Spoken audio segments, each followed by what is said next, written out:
제가 직장에 다니고 있을 때입니다. 제가 직장에 다닐 때 제가 그때도 목사였거든요. 목사였는데 직장에서 사람들을 만나다 보니까 본인 교회 목사님이 아니잖아요. 본인 교회 목사님이 아니니까 되게 솔직해집니다.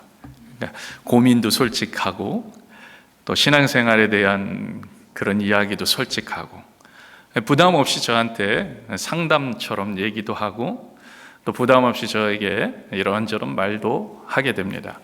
한 번은요, 이야기하는데 거침없이 이야기하시는 거예요. 무슨 이야기를 하냐면 분명히 크리스찬이면 하지 말아야 될 일인데 그냥 해도 된다는 거예요. 그냥 해도 됩니다. 막 이렇게 그냥 해도 돼요. 하고 주일날 교회 가서 회개하면 되죠. 이렇게 얘기하시는 거예요. 아주 당연하게 그렇게 이야기를 하는 겁니다. 제가 순간 당황했습니다. 그래도 나는 목사인데 직장에서 만났지만 이런 얘기를 그렇게 서슴없이 이렇게 하시나. 근데요, 잘 생각해 보니까 정말 많은 부분에서 우리가 똑같더라고요. 우리가 그렇게 살고 있더라고요. 정말 많은 부분에서 똑같이 그냥 해도 돼. 교회 가서 회개하지 뭐. 그냥 해도 돼. 하나님께 뭐 나중에 회개하지 뭐. 여러분, 우리는 알게 모르게 또 정도의 차이는 있지만 우리 수도 없이 이런 전제를 깔고 이런 생각을 하면서 신앙생활을 하고 있습니다. 그냥 해. 그리고 나서 회개하지 뭐. 좀 더 고상하게 표현하면 어떻게 돼요? 은혜로 구원받지 우리가 뭐 행위로 구원받냐? 뭐 이런 이야기 하면서 복음에 대해서, 예수님에 대해서, 예수님의 은혜에 대해서, 십자가의 사랑에 대해서 알면 알수록 이상하게 몰랐을 때보다 더 알면 알수록 거꾸로 고백하고 있는 우리들의 모습을 보게 되더라는 거예요. 우리 모든 죄를 용서해 주신 주님, 그래 용서, 사랑, 은혜, 이게 더 많이 지식적으로 알면 알수록 그래 하나님은 은혜야, 하나님은 사랑이야, 그러니까 괜찮아. 딱 거기에 멈춰 있는 거죠. 그러니까 딱 거기에 지식적으로 알고 있는 믿음. 물론 예수님과의 첫 만남은요 그렇게 지식적이지 않았을 수도 있습니다. 그러나 점점 예수님과의 만남은 어느새 옛일이 되어버린 그런 모습들. 그러니까 지금 인격적으로 주님을 만나고 있다는 그런 감동이 사라진 지 오래된 그런 모습들.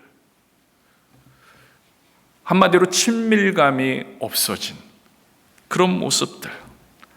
예수님이 나와 진짜 함께 하신다는 그 감동과 감격이 없는 모습들. 그러니까 예수님과의 관계를요, 우리의 표현대로 하면 그냥 사무적이 되어버린 거예요. 사무적. 일처럼 됐습니다. 나는 죄 짓고 주님은 용서하고, 나는 죄 짓고 주님은 싹 지워주고, 나는 죄를 졌고 주님은 또 지워주고. 이 사무적이죠. 미안하거나 죄송스러운 감정도 없어요. 원래 그런 거라고 생각합니다. 원래 그런 거야.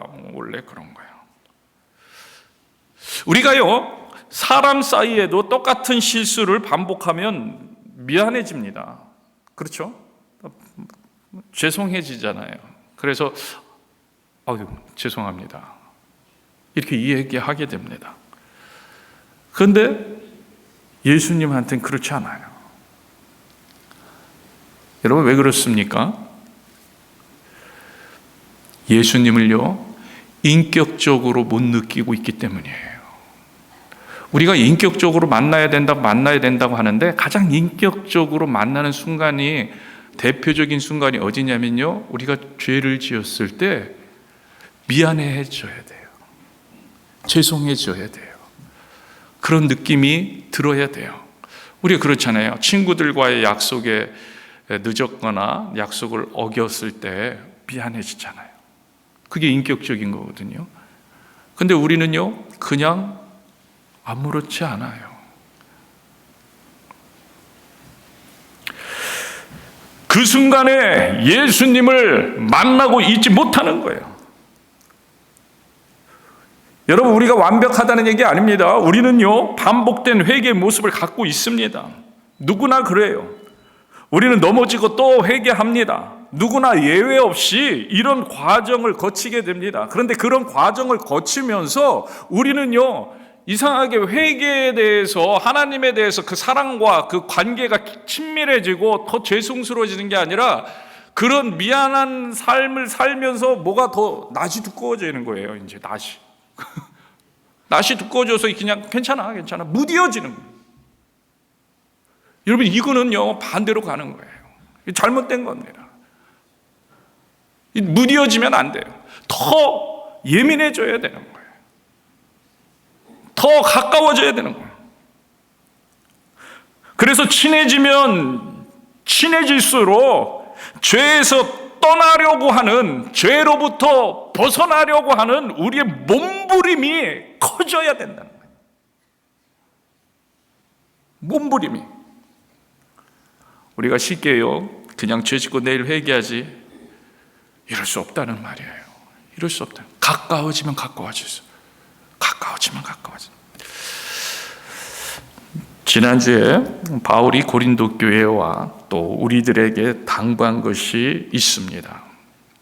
어떻게 보면 바로 이 부분이라고 할 수도 있어요.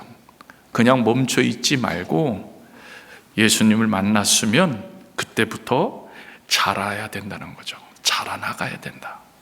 자라기 위해서는 기초부터 잘 닦아야 되는데 그 기초가 예수님이라고 그랬어요. 내 생각이 아니라 예수님. 그리고 예수님 위에 예수님의 것들, 예수님의 뜻, 예수님의 생각, 예수님을 따르는 삶, 십자가의 삶을 쌓아 나가야 된다. 그래서 예수님만 바라보자는 얘기를 했어요. 예수님만 자라나야 된다는 거예요. 그러면요, 지금 이 자라나야 된다는 거, 예수님만 바라봐야 된다는 거, 예수님이 토대가 되고 그 위에 예수님 것을 쌓아 나가는 거, 이것을 전체적으로 우리가 뭐라고 표현할 수 있어요? 예수님과 친밀감이에요. 예수님과 친해지는 거예요. 그게 바로 자라나는 거예요. 우리가 날마다 더 하루가 다르게 예수님과 가까워져야 되는 거예요. 여러분, 이게 자라나는 거예요. 그리고 이렇게 궁극적으로 예수님과 가장 친해진 상태가 언제냐? 여러분, 우리는 생각할 때요, 이렇게 생각해요. 자라나야 되다 보면 어느 성 가갖고 이때 친해지는 건가? 아니에요. 우리는요, 항상 이때 어린아이와 같은 때 친해진 게 있고, 밥 먹을 때 또 친해지는 게 있고, 또 고기 먹을 때 친해지는 게 있고, 친해지는 모습들이 있다는 거예요. 친해지는 모습 다 다를 수 있어요. 그러나 중요한 건 어린아이와 같을 때도 친해지는 것을 목표로 친한 삶을 살아야 되고, 그러니까 여러분, 우리가 모든 상황, 모든 단계, 모든 성화의 과정, 거룩의 과정, 성결의 과정, 뭘 단계로 우리는 설명할 수밖에 없지만, 이렇게 자라나야 된다 단계로 설명할 수 없지만, 이때는 그러면 하나님을 기뻐하고 이때는 아직 이때가 안 돼서 하나님을 기뻐하지 못하는 그런 게 아니라는 거예요. 이때도 하나님을 기뻐할 수 있고, 이때도 하나님을 기뻐할 수 있어요. 이때도 성령 충만할 수 있고요, 이때도 성령 충만할 수 있어요. 이때 성령 충만하는 것이 근데 요 정도였다면, 이때 가면은 이만한 성령 충만을 더 경험함으로 거기에서 오는 기쁨이 더 깊어지고 친밀함이 더 있을 수는 있어요. 그러나 이때의 기쁨도 이때의 기쁨을 유지하고 체험하고 이끌어가는 기쁨이기 때문에, 성령이 주시는 기쁨이기 때문에 우리가 느끼는 그 기쁨의 그 어떤 기쁨보다도 더 크다는 거예요. 믿으시길 축복합니다. 믿으시길 축복해요. 그래서요, 그러한 어떤 단계이든 가장 주님과 친밀하다고 느껴지는 그 상태가 언제냐? 바울은요 이렇게 고백합니다. 고린도전서 2장 16절을 보세요. 같이 읽겠습니다. 누가 주의 마음을 알아서 주를 가르치겠느냐? 그러나 우리가 그리스도의 뭐를 가졌다고요? 마음을 가졌. 여러분이 누군가에게 얘기할 때 내가 그리스도의 마음을 가졌습니다, 담대하게 말할 수 있다면 그때가 친밀할 때예요.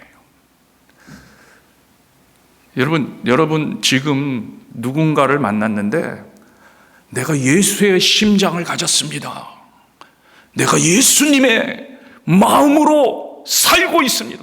아니 지식적인 거 말고요, 항상 우리가 기억할 때 여러분 솔직하게 그냥 사람들한테 가갖고 지금 얘기할 때 예수님 사랑합시다, 사랑합니다, 사랑합니다 이게 아니라 골방에 들어갔을 때, 근데 골방에 들어갔는데 많은 사람 앞이라고 가정해서 내가 선포한다고 생각할 때 누군가가 와서 저를 위해서 기도해 주세요 했는데 담대하게 기도해 줄 수 있는 상황, 누군가가 와서 저를 위해서 축복해 주세요 했는데 예수 이름으로 축복할 수 있는, 담대하게 축복할 수 있는 그런 상태. 여러분 이게 뭐예요? 그리스도의 마음을 가져. 지금 바울이 선포하는 거죠. 이때가 가장 친밀한 순간. 그리고 이때가 바로 첫사랑이 회복되어 있을 때예요. 첫사랑.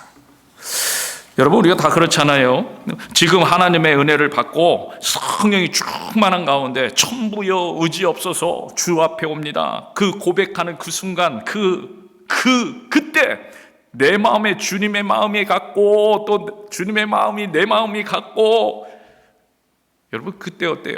모든 게 감사하잖아요. 기쁘잖아요. 여러분 이때가 가장 좋아요. 이때는요 아까 얘기했지만 이때나 우리가 자라는 모든 순간에서 가질 수 있는 마음, 품을 수 있는. 여러분 하나님과 친해지시기를 축복합니다. 그리고 진짜 신앙의 참맛을 느끼게 되길 축복합니다. 그리고 그렇게 되면요 예수님과 친해질수록 하나님의 뜻대로 하면서 살겠습니다, 이렇게 변해가는 거예요. 이렇게 변해간다니까요. 말만 그렇게 되는 게 아니라 진짜 그렇게 살고 싶어지는 거예요. 제가 누누이 말씀드립니다. 그 상태가 완벽해지는 상태라는 얘기가 아니에요. 여러분 그러한 마음의 소원이 있지만 그때도요 넘어집니다. 그때도 넘어져요. 그러나 이때는요 회개를 해도 통회하면서 하게 되는 거예요. 하나님 또 넘어졌어요. 하나님 나 이거 그때 고백의 육신이 약하다는 거예요. 마음은 원으로 또 육신이 약하다는 거예요. 하나님 그리고 그렇게 통회하지만 하나님 도와주세요 하지만 마음 가운데서는요 그 고백을 할 때 기쁨이 올라오는 거예요. 회개하고 있는데 기쁨이 샘솟는, 소망이 샘솟는 거예요. 은혜가 되는 거예요. 여러분 18절 말씀 한번 보세요. 오늘 보면 18절 같이 읽겠습니다. 아무도 자신을 속이지 말라. 너희 중에 누구든지 이 세상에 지혜 있는 줄로 생각하거든 어리석은 자가 되라. 그리하여야 지혜로운 자가 되리라. 여러분 하나님과 친밀감이 아닌 우리의 지혜로 살아가려고 하면요 여러분 그게 맞는 것 같지요? 우리가 생각할 때, 세상 사람들이 생각할 때는 그게 맞는 것 같아요. 그게 참된 지혜인 것 같아요. 그런데 아니라는 거예요. 하나님과의 친밀감, 하나님의 말씀대로 사는 것, 하나님의 지혜로 사는 것, 이게 너무 중요하다는 거예요. 우리 지혜로 하면요, 세상의 지혜로 하면요 이해가 되지 않는 것이 너무 많이 있다는 거예요. 그래서 하나님 뜻대로 하면서 살 수 없어 보이는 거예요. 그러니까 나는 하나님 말씀대로 살지 못해. 왜요? 하나님의 말씀대로 살면 손해볼 것 같은 거예요. 아니, 반대로요. 하나님 말씀대로 살면은 완벽하다는 생각을 못 갖는 거예요. 그런 생각을 못 갖는 거예요. 상황이 이해되지 않아요. 왜 내가 이런 상황을 만나야 합니까? 세상의 지혜로 보니까 이해가 되지 않아요. 지난주에도 제가 요셉을 예로 들었는데, 여러분 요셉을 한번 생각해 보세요. 요셉에게 닥친 상황이 이해가 됩니까? 세상 사람들의 지혜로 보면, 지식으로 보면 절대로 이해가 되지 않습니다. 형제들이 자신을 애굽의 노예로 팔아버리는 상황, 이게 상식적으로 이해가 됩니까? 보디발의 아내를 유혹한 적도 없는데 누명수 감옥에 들어가는 상황, 이해가 됩니까? 여러분, 우리의 지혜로 보면요, 따져야 됩니다. 따져야 돼요. 누명을 썼다고 막 고래고래 소리를 질러야 됩니다. 그렇죠? 그렇기 때문에 그런 모습이 없는 요셉, 물론 노예이기 때문에 어쩔 수 없구나. 하지만 그러면서 우리는 어떤 생각을 하죠? 이렇게 어리석어 보이지? 자기 앞가림도 못하지? 우리는 전체적인 결과를 다 알기 때문에 어떤 분은 그런 생각 안 할지도 몰라요. 그러나 단편적으로 이 상황만 보면 여러분, 우리가 그런 욕할 수 있잖아요. 어리석어 보입니다. 그러나 요셉은요, 어리석어 보이는 모든 것을 감내합니다. 감수합니다. 오히려 더 큰 믿음을 그 안에서 나타내고 있습니다. 오히려 그 안에서 더 열심히 살더라는 거예요. 더 긍정적으로 살더라는 거예요. 그게 주어진 그 시간을 감사함으로 살더라는 거예요. 그에게 주어진 그 시간을 하나님과 함께함으로 살더라는 거예요. 지혜 있는 자들은요, 오히려 절망합니다. 지혜 있는 자들은 오히려 낙심합니다. 지혜 있는 자들은 오히려 이 상황이면 살지 못하는 상황이라고 말합니다. 그런데 하나님의 백성은 다르더라는 거예요. 여러분, 뭐가 지혜 있는 건가요? 여러분 한번 생각해 보시길 바랍니다. 어떤 게 더 지혜 있어 보이십니까? 하나님이 어떤 분이라는 것을 술 맡은 관원장에게, 애굽의 왕 바로에게 선포합니다. 근데 어떻게 가능합니까, 이게? 요셉은 왜 가능하고 세상 사람들은 불가능합니까? 왜 가능합니까? 요셉이 하나님을 알고 있기 때문에. 그런데 지식적으로만 아는 게 아니라 그는 친합니다. 하나님을 경험했어요. 하나님의 말씀이 그 안에서 워킹하고 있는 거예요. 그리고 그 상황 가운데 늘 함께 하시며 힘주신, 아까도 얘기했죠. 통회하는데, 통회하며 하나님 나의 상황 가운데 역사해 주시기를 도와달라고 하고 있는데 그 안에서부터 성령의 역사가 기쁨으로, 소망으로 드러나는 거예요. 요셉은 그랬다는 거예요. 요셉은.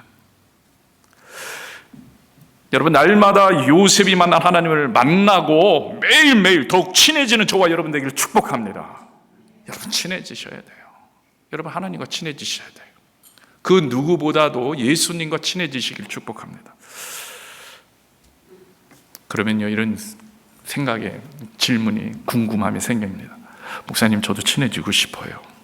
어떻게 하면 돼요? 어떻게 하면 됩니까? 여러분, 여러 방법이 있겠죠? 근데 오늘 본문에요, 성경의 모든 믿음의 사람들에게 동일하게 나타나는 모습이 나오고 있는, 오늘 본문 너무 중요합니다. 그래서 오늘 본문에 보면은 어떻게 친해질 수 있는지, 성경에 하나님과 친한 모든 사람에게 동일하게 나타나는 모습을 오늘 바울은 이야기해 줍니다. 여러분, 4장 2절 말씀 보세요. 4장 2절 같이 읽겠습니다. 시작. 그리고 맡은 자들에게 구할 것은 뭐라고요? 갑자기 앞에는 크게 읽었는데 뒤에 충성 부분은 갑자기 이거 충성해야 되는 건가? 막 약해지. 아니, 이 부분이 정말 중요한 거예요. 여러분 생각해 보세요. 요셉도 그랬습니다. 여러분 모세도 그랬습니다. 여러분 바울도 그랬습니다. 다윗도 그랬습니다. 여러분이 알고 있는 모든 다니엘 그 세 친구도 그랬습니다. 여러분이 알고 있는 모든 성경의 인물들, 그들은요 충성하는 자들이었잖아요. 충성하는 자들. 여러분 여기 비밀이 있어요. 여러분 복을 누리는 비밀이 여기에 있습니다. 여러분 충성하는 자. 결론과도 같은 말씀 우리에게 주시는 거예요.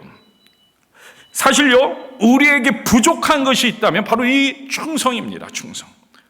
우리가 날마다 하나님과 친해지기 위해서는요 어찌 보면 우리에게 가장 필요한 것이 이 충성이라는 거예요. 충성.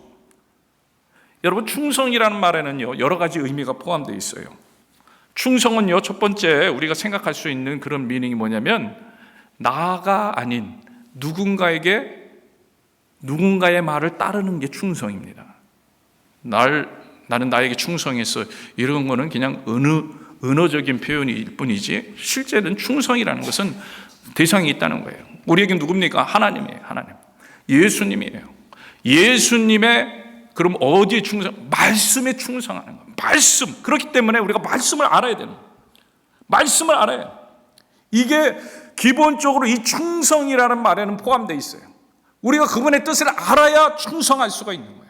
그래서 오늘 우리가 주제가 뭡니까? 오직 예수, 하나님을 알기 위해 전심전력하자. 그래야 충성할 수. 그냥 알고 마는 것이 아니라 우리가 알 때 충성하자. 그런데요, 고린도 교회도 그렇고요, 당시에 오늘날 현대의 교회도 그렇고요, 이 충성이 부족합니다. 그리고 충성의 자리에 뭐가 앉았냐면 판단이라는 것이 앉았어요. 우리가 하나님과 친해지려면 하나님의 말씀에 충성을 해야 되는데 충성 대신에 하나님의 말씀을 판단하기 시작했어요. 판단. 이 판단이라는 것은 아까도 말했지만 지혜를 가지고 내 지혜를 가지고 생각하기 시작했다는 거예요. 하나님의 뜻을 따르겠다가 충성이라면 판단은 내 지혜로 생각해 봐서 내 생각에 맞으면 따르겠다는 거예요. 판단으로 바뀌게 됐다는 거예요. 판단. 여러분 판단은요 우리가 할 일이 아닙니다. 여러분 17절 보세요. 17절. 누구든지 하나님의 성전을 더럽히면 하나님이 그 사람을 뭐하라고요? 멸한다고요? 하나님이 판단하시겠다는 거예요. 판단은 하나님이 하시는 거예요. 4장 4절도 보세요.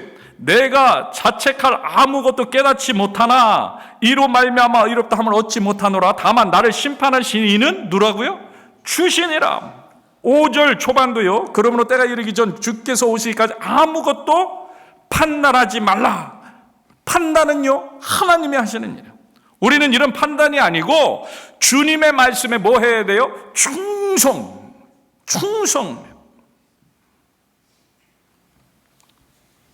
우리는요 많은 경우 이 판단의 잣대를 가지고 판단하고 있으면서 내가 충성하고 있다고 착각하면서 지낸다는 거예요. 내가 지금 충성하고 있어. 지금 고린도 교회가 그렇잖아요. 그들이 열심히 싸웠어요. 왜 열심히 싸워요? 충성하고 있다고 생각하는 거예요. 충성하고 있다고 생각. 나 아볼로파야. 아볼로가 하나님의 말씀을, 예수님의 말씀을 가르쳐 주셨는데 내가 그걸 주장하느라고, 내가 그걸 따르느라고, 나 예수파야. 나 바울파야. 뭐 하고 있어요? 자기 지혜로 판단을 하고 있는 거예요. 특정 사람에게 기대어서 서로 투기하며 갈라섭니다. 특정 사람을 들먹이며 교만해지고 탐욕을 부추깁니다. 그래서 시기와 다툼을 일으키고요, 신앙 공동체, 교회를 위태롭게 만듭니다. 무슨 말이에요? 무슨 말? 처음에는 이들도요 충성된 마음으로 이런 일을 시작했는지 몰라요. 정말 교회를 잘 건강하게 세워야지. 주님이 세운 교회, 주님의 피값으로 세운 교회, 주님의 교회 하면서 충성하게 했다. 충성.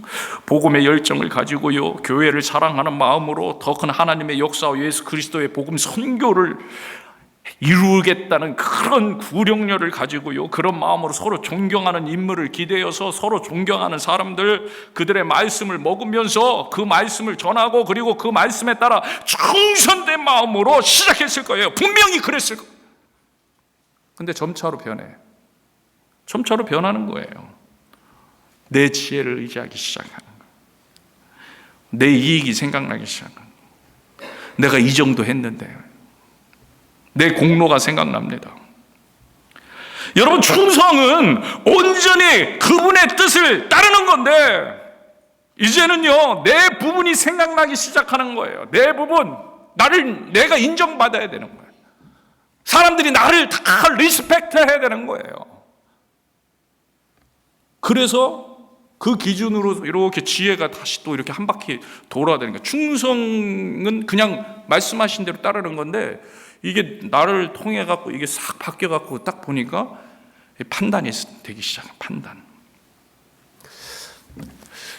요즘 우리가 누가복음 큐티 하고 있죠. 매일 새벽에 누가복음 큐티 중에 어제 예수님께서 종의 자세에 대해서 설명해 주십니다. 종의 자세. 여러분 기회 있으면 꼭 가서 큐티에 꼭 하시길 바랍니다. 충성을 하는 종의 모습을 누가복음 17장 9절에서 10절 이렇게 이야기합니다. 같이 한번 읽겠습니다. 시작. 명한 대로 하였다고 종에게 감사하겠느냐. 이 부분 보세요. 종이 무엇인가를 했어요. 잘했어요. 내가 명해가지고. 주인이 종, 너도 이거 해와. 근데 해왔어. 아이고 감사합니다 종님. 아이고 너무 감사해요. 이런 것까지 다 해주셨네요. 이렇게 하겠느냐는 거예요. 안 한다는 거예요. 안 한다. 10절. 이와 같이 너희도 명령을 받은 것을 다 행한 후에 이르기를 우리는 무익한 종이라 우리가 하여야 할 일을 한 것뿐이라 할지니라. 아멘. 예수님 분명하게 얘기합니다. 종은 이런 거야. 종은 이런 거야. 종은 그냥 충성되이 일하고 그렇다고 감사하다는 말을 기대해서는 안 되는 존재라는 거예요. 그런데 우리는요, 어느새 뭐예요? 내 거예요, 내 거. 내 이익이 생각납니다. 처음에는 충성이었는데 조금 지나면요, 나에게 이제 와야지 뭔가가 이렇게 얘기를 하는 거예요. 섭섭해지는 거예요. 섭섭해지는. 무슨 얘기예요? 그 말은 곧 나에게 충성해라는 거예요. 섭섭하다는 말이 뭐예요? 나에게 충성해야 되는 거예요. 이렇게 변해요. 내가 이렇게 열심히 교회를 위해서 봉사했는데 나에게 어떻게 이럴 수가 있어? 이런 생각이 드는 거예요. 내가 이렇게 교회를 위해서 헌신하고 노력하고 많은 시간을 들이고 물질을 들이고 많은 세월을 들이고 했는데 어떻게 나한테 이럴 수가 있어? 아니, 종이 왜 그런 걸 따지지? 예수님이 그 얘기하는 거예요. 너희는 종인데. 물론 서로의 관계 속에서는요, 칭찬도 하고 격려도 하고, 오늘 보면 이따가 보겠지만 주님도 칭찬도 하신다고 그러잖아요. 그 결과를 보고. 그러나 내가 그러한 것을 요구할 수는 없는 거예요. 내가 요구할 수는 없는 거예요. 근데 요구하다 보니까 어떻게 해요? 감사를 바라는 그 종이 되고요, 더 나아가는 이제 주인 행사를 하는 거예요. 요구하다 보니까 이게 사람은요, 그걸 잘 구분을 못해요. 인칭도 구분을 못하고 시제도 구분을 못해요. 자기가 얘기하다 보면은 자기가 언제 그냥 섭섭해지다 보면은 이제 자기가 주인 행사하고 있는지도 몰라요. 그리고는요, 결국에는 주인 자리에 앉아버리는 경우도 있다. 주인 자리. 그게 오늘날 2단, 3단이잖아요. 내가 예수가 되잖아요. 예수. 내가 예수다. 이렇게. 여러분, 우리가 이렇습니다. 오히려 나의 야망과 나의 꿈을 실현시킬 존재로 하나님을 향해서 거짓 충성을 하고 있는 그런지도 모른다는 거예요. 하나님께서 인정하시는 충성은 주인의 마음에 맞게 순종하는 충성이에요. 그 말씀대로 그냥 충성하는 거예요. 그럼 그것으로 끝이에요. 그런데 우리는요, 나를 위한 충성을 하는 거예요. 나를 위한 충성. 교회 일을 하거나 신앙의 발로 일을 할 때도 결국은 나에게 손해가 있는 일은 절대로 하지 않는. 하나님이 하라고 하면 해야 되잖아요. 손해를 보더라도. 근데 하나님이 하라고 해도 손해가 있으면 절대로 하지 않아요. 본인 다 알아요. 본인 다 알아. 이익이 있어야 하는 거예요. 뿐만 아닙니다. 꼭 무엇인가 충성을 했으면 따라오는 대가를 기대하는 거예요. 대가를 기대하고 충성을 하는 거예요. 대가가 없으면 절대로 충성 안 합니다.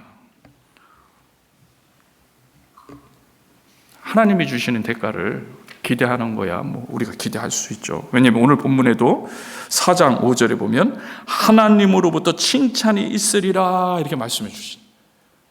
우리 이런 기대할 수 있어요. 근데 이런 말에만 눈을 돌리고 맡은 자들에게 구할 것은 충성이니라 이 말씀은 까먹는다는 거예요.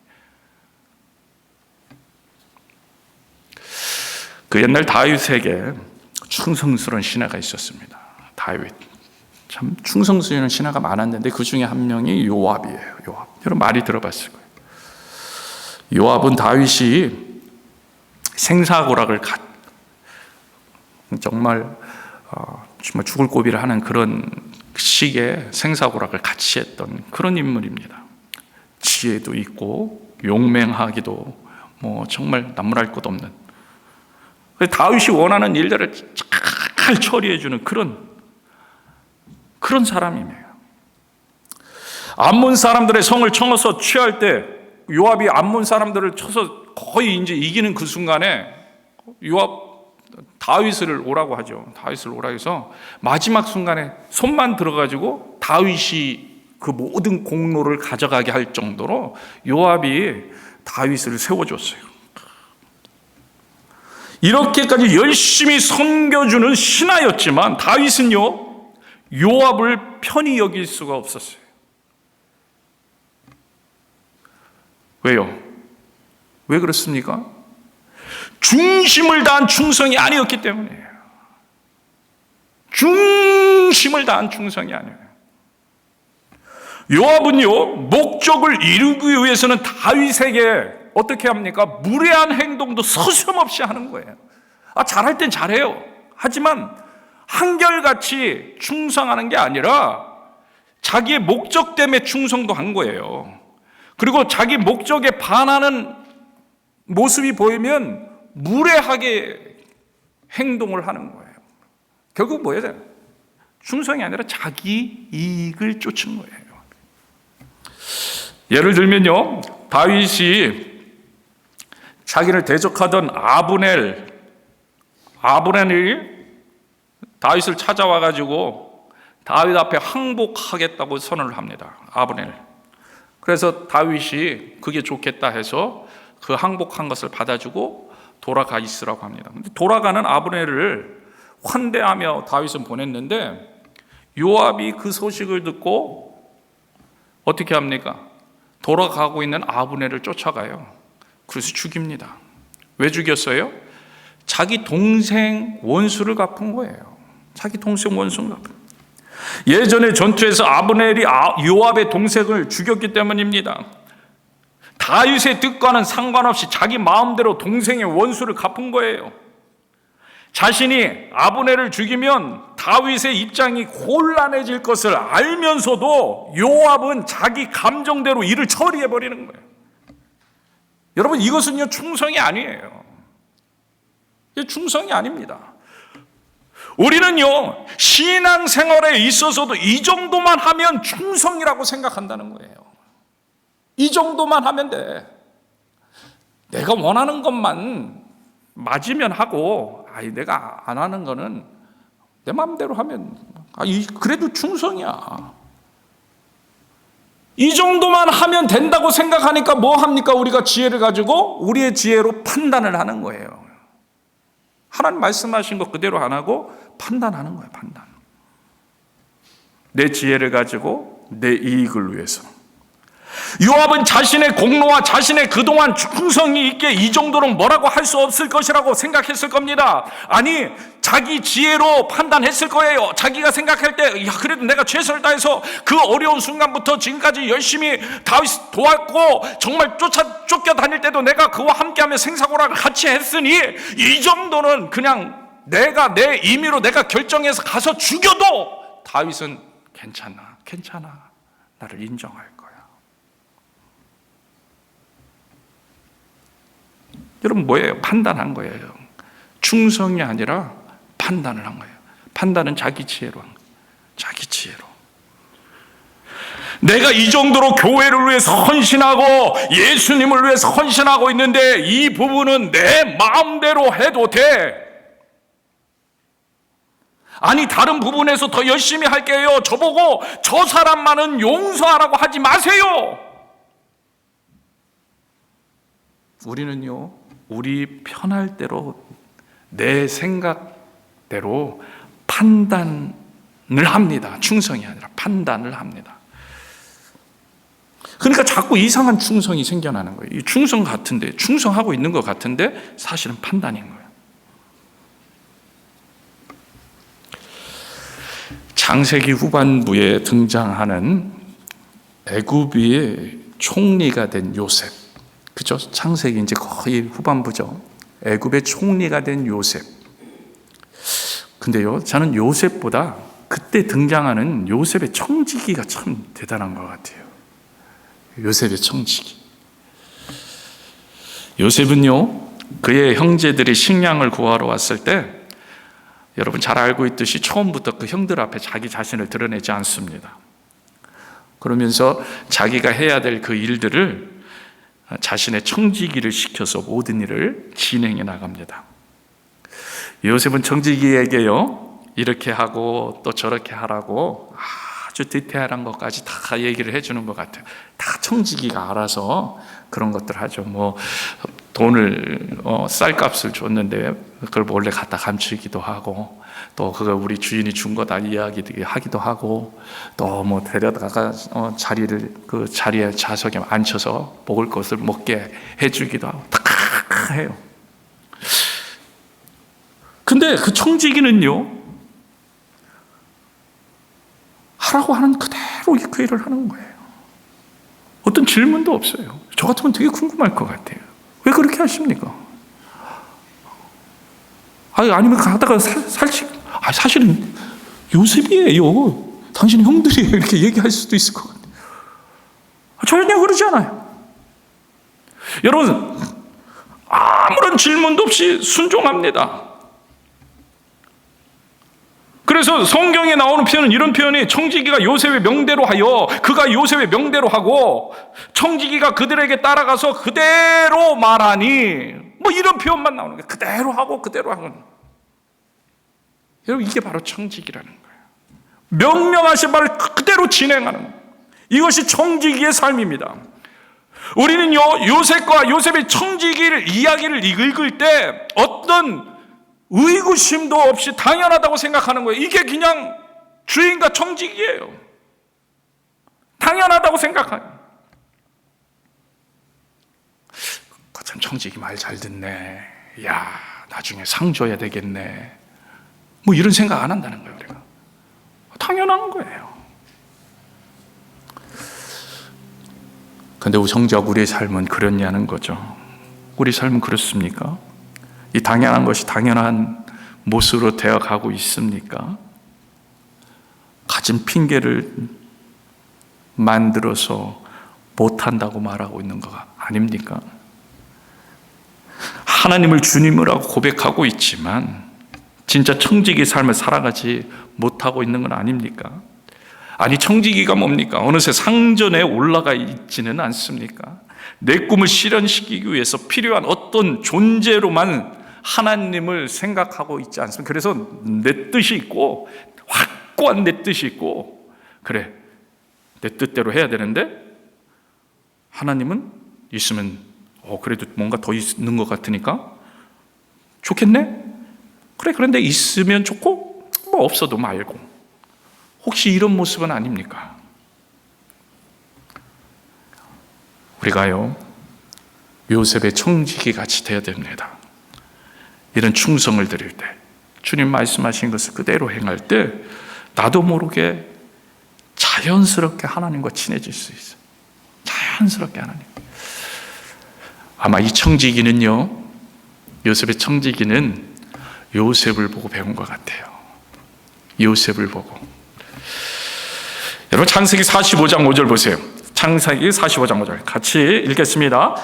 당신들이 나를 이곳에 팔았다고 해서 근심하지 마소서, 한탄하지 마소서. 하나님의 생명을 구원하시려고 나를 당신보다 먼저 보내셨나이다. 아멘. 내 마음대로 하지 않겠다는 거예요. 솔직히 요셉 안에 선한 마음이 없었겠습니까? 그 숱한 세월을 노예와 감옥 생활을 하고 채색 옷을 입으며 하나님 아버지 앞에서 하나님을 알고 누렸던 그가 다 잃어버린 그 삶을 하면서 그 마음 가운데 서운함이 없었겠어요? 있을 거예요. 그런데 뭐라고 말합니까? 내 마음대로 하지 않겠습니다. 주님의 뜻이었습니다. 그리고 난 이 뜻에 끝까지 충성할 것입니다. 내가 지금 서운함이 있을 수도 있지만, 아니 걱정하지 마세요 형님들. 나는 하나님 말씀하신 그대로 할 겁니다. 당신들을 보살필 거고 섬길 겁니다. 여러분, 요셉이 그 충성을 다짐했기 때문에 하나님과 그 관계가 친밀한 거예요. 오늘 여러분, 주님 말씀하실 때 충성하시길 축복합니다. 그러면 하나님과 관계가 가까워집니다. 그리고 그때 담대히 좋으신 하나님, 나와 함께 하신 하나님, 어떠한 사람에게도 축복하며 기도해 줄 수 있는 담대한 믿음이 생기게 될 줄로 믿습니다. 이러한 놀라운 신앙의 여정을 계속해서 매일매일 하게 되는 저와 여러분에게 주의 이름으로 축복합니다. 아멘. 우리 같이